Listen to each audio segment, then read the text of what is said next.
Welcome to దృశ్యం news. Nizamabad జిల్లా బోధన్ పట్టణంలో తెలంగాణ రాష్ట్ర ప్రభుత్వ విశ్రాంత ఉద్యోగుల సంఘం నూతన కార్యవర్గ ప్రమాణ స్వీకారోత్సవం జరిగింది. 3 సంవత్సరాల కాలానికి కొత్త కార్యవర్గాన్ని ఏకగ్రీవంగా ఎన్నిక చేయడం జరిగింది. ఎన్నికల కార్యక్రమం జిల్లా కమిటీ ఎన్నికల అధికారుల సమక్షంలో సమర్థవంతంగా నిర్వహించబడింది. కార్యక్రమానికి రాష్ట్ర నాయకులు రవికిరణ్, జిల్లా అధ్యక్షులు రాజేశ్వర్, ప్రముఖ బాల గంగాధర్, కమిటీ సభ్యులు పాల్గొన్నారు. కార్యవర్గంలో ఎం రాజేశ్వరరావు అధ్యక్షతగా, బి సత్యనారాయణ ప్రధాన కార్యదర్శిగా, సిహెచ్ దావులు కోశాధికారిగా ఎన్నికయ్యారు. ఉపాధ్యక్షులుగా మువ్వ విజయలక్ష్మి, ఎండి ఇస్మాయిల్ బాధ్యతలు స్వీకరించారు. కమిటీ సభ్యులుగా కుశల్, పాపారావు, ముత్తన్న, వెంకటేశం, వీరగౌడ్ ఎంపికయ్యారు. ఎన్నికల అధికారులుగా ఆశయ్య, భూమాగౌడ్, లింగయ్య, శంకర్, గంగాధర్ వ్యవహరించారు. ఈ సందర్భంగా నాయకులు సంఘం సంక్షేమంపై ప్రసంగించారు. నమస్కారాలు. అయితే మన స్టేట్ నుంచి ఏదైతే వాళ్ళు డిక్లేర్ చేశారో ఎలక్షన్స్ గురించి మరి యూనిట్ సార్ గారికి, తర్వాత సత్యనారాయణ సార్కి, రాహుల్ గారికి, సభ్యులు నిజామాబాద్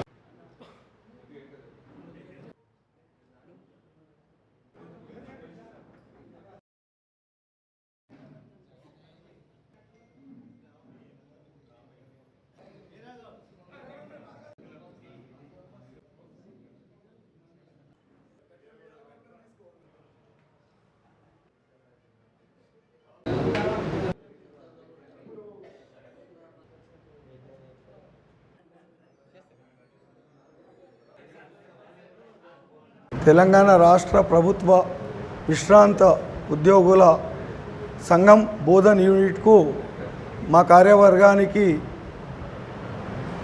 ఏకగ్రీవంగా ఎన్నుకున్నందుకు వాళ్ళకందరికీ ధన్యవాదాలు.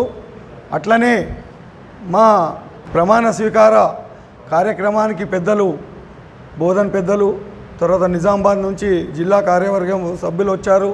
వారందరికీ కూడా ధన్యవాదాలు. మమ్మల్ని ఎన్నుకొని మా మీద ఇట్లా నమ్మకంతో ఉన్నారో వారి నమ్మకానికి వమ్ము చేయకుండా మా కార్యవర్గం పనిచేస్తుందని హామీ ఇస్తున్నాను. ఏ చిన్న పని అయినా కూడా మమ్మల్ని 24/7 మేము వర్క్ చేస్తూనే ఉంటాము. ఏ సమస్య వచ్చినా కార్యవర్గ సభ్యులు ఎవరికి చెప్పినా కూడా మేమందరం స్పందించి వారికి సేవ చేస్తామని, పెన్షనర్స్ అందరికీ సేవ చేస్తామని కోరుకుంటున్నాం. బస్ విశ్రాంత ఉపాధ్యాయులకి విశ్రాంతి లేకుండా కొట్లాడితేనే మనకి పనులు చేయలేట్టున్నాయి. ఎవరన్నా కానివ్వండి, ఏ కార్యక్రమం చేసినా ఇప్పుడు డిఎల్ది అయితే మర్చిపోవాల్సిన పరిస్థితి వచ్చింది. టీఆర్సీది అడగటానికి వెనకాడుతున్నారు. అసలు ఈఎంని అడగటానికి కూడా వాస్తవం మీరు లీడర్స్, స్టేట్ లీడర్స్ కూడా వాళ్ళని చూస్తారు.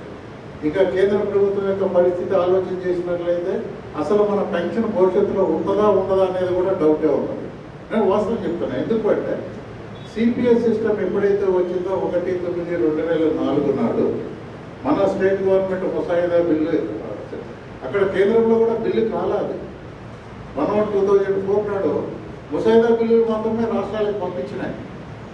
ఈ గవర్నమెంట్ ఇంప్లిమెంట్ చేసేసింది. అంటే అక్కడ కొంతమంది కొత్తగా అపాయింట్ అయిన వాళ్ళందరికీ పెన్షన్ తీసేసారు.